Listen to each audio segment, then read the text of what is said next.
गङ्गातरङ्गरमणीय जटाकलापं गौरी निरन्तर विभूषित वामभागं नारायण प्रियमनङ्गमदापहारं वाराणसीपुरपतिं भज विश्वनाथं वाचामगोचरमनेकगुणस्वरूपं वागीश विष्णुसुरसेवितपादपीठं वामेन विग्रहवरेण्यकळत्रवन्तं वाराणसीपुरपतिं भज विश्वनाथं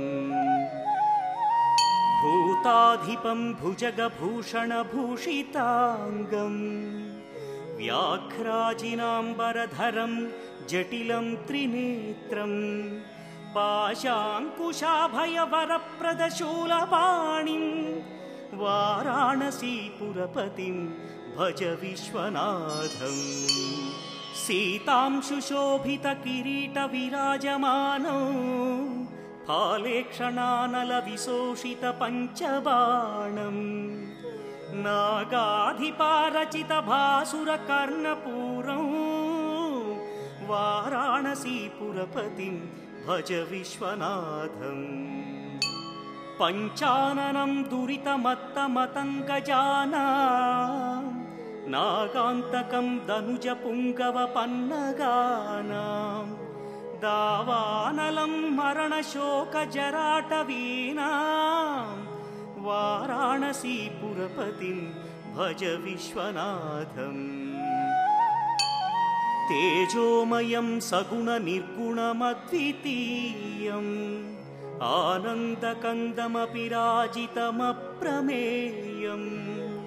नागात्मकं सकलनिष्कळमात्मरूपं वाराणसीपुरपतिं भज विश्वनाथम् आशां विहाय परिहृत्य परस्य निन्दां पापे रतिं च सुनिवार्य मनस्समाधौ आदाय हृत्कमलमध्यगतं प्रदेशं वाराणसीपुरपतिं भज विश्वनाथं रागादिदोषरहितस्वजनानुरागं वैराग्यशान्तिनिलयं गिरिजासहायं माधुर्यधैर्यशुभगं करलाभिरामं वाराणसीपुरपतिं भज विश्वनाथं वाराणसीपुरपतेस्तवनं शिवस्य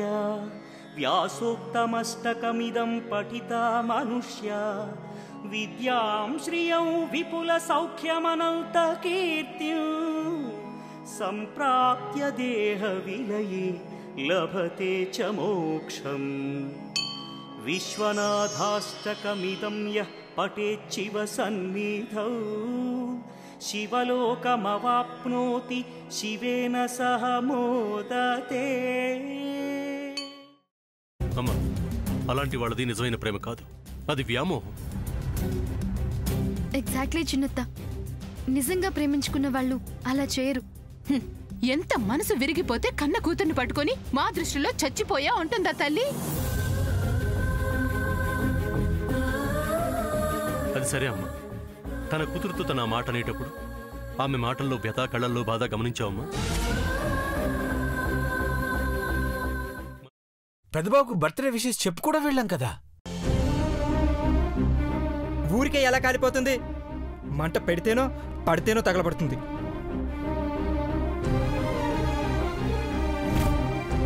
కరెక్ట్ చిన్నబాబు, నీకొచ్చినట్టే నాకు డౌట్ వచ్చింది. పార్వతే షర్టును తగలబెట్టిందనుకుంటా.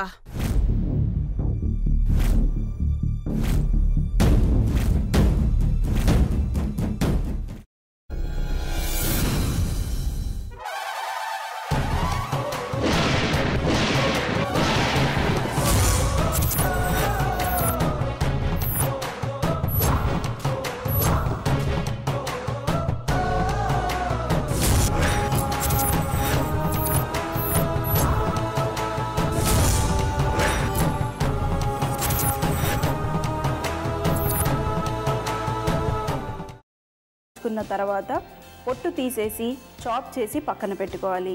ఒక ప్యాన్లో కొద్దిగా నూనె వేడి చేసి అందులో ఆవాలు, మినప్పప్పు, శనగపప్పు, కరివేపాకు, సన్నగా తరిగి పెట్టుకున్న ఉల్లిపాయలు వేసుకుని 1 నిమిషం పాటు వేయించుకోవాలి. ఆ తర్వాత కాల్చి కట్ చేసి పెట్టుకున్న వంకాయని కూడా అందులో వేసుకుని బాగా మిక్స్ చేసి బౌల్లోకి ట్రాన్స్ఫర్ చేసుకుని అందులో తగినంత చిక్కటి పెరుగు లేదా పల్చటి పెరుగు వేసుకుని మిక్స్ చేసి అన్నంతో కానివ్వండి, చపాతీతో కానివ్వండి సర్వ్ చేసినా చాలా బాగుంటుంది.